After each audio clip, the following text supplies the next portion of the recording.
Thought for the day. So I saw a bumper sticker the other day, and it said, if you lived in your heart, you'd be home by now. And that comes from those, have you ever passed through, like I always see these on the 5 in Orange County when it's bumper to bumper and, whatever, Irvine, you're passing through and the city's trying to promote themselves, and it says, if you lived in Irvine, you'd be home right now instead of on the traffic. So it's, if you lived in your heart, you'd be home by now. So I was thinking, what does that mean exactly? And for some reason I started to think of that old routine of George Lopez. Everybody in the audio knows this routine. Hey, Ruben, what are you doing right now? Right now I'm not doing nothing. Hey, well, help me work on my truck because I need to pull the transmission out and put in the new transmission. Oh, right now? And I can't do it right now. I can do it later, and, which comes from the notion of ahora in Spanish is now, but ahorita is right now. And so, right now. And so we think about, in recovery, one day at a time. There's that book, The Power of Now. I always think of those ancient monks who would calm themselves down when they were despondent and anxious. They would just say the word over and over again, today. But today and now, and even one day at a time, is kind of vague and not very specific. But right now is kind of where things happen. It's the resurrection. It's the risen life that happens right this second. There was another comedian who talked about his own dying, and he said, I'm not afraid of dying, I just don't want to be there when it happens.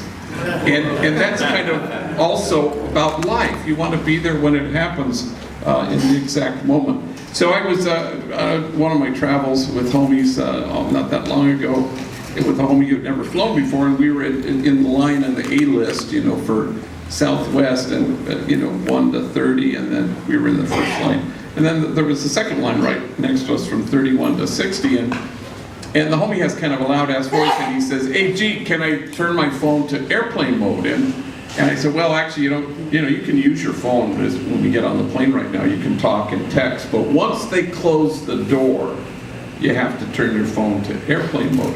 And he turns to a total stranger, a woman right next to him. I've never done airplane mode before. And she had a look at her face like, great, and afterwards I thought about it. I thought, well, he was inviting us, myself and this stranger lady, to live, as the poet Rumi writes, in the infinite moment when everything happens. Right now. And so another homie came to see me and to tell me in my office here that his father had died. He had just gotten word. He had actually talked to him 2 days before. He was very estranged from him, and he was, hadn't talked to him in 25 years or seen him in 25 years. His father was quite abusive and physically violent with him. In fact, threw him out of the house when he was 11. And hadn't talked to him in 25 years. But he had heard his father was dying, and so he called him 2 days before he died. And he said, just so I could say to him, I forgive you. I didn't want to carry that around anymore.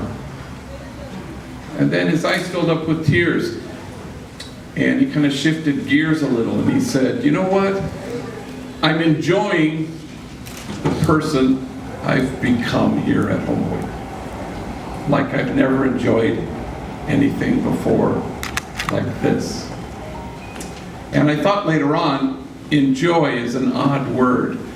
It's a resurrection word. It's a risen life word. It's a right this second word. And it's an invitation to all of us to live in the infinite moment when everything happens. Right now.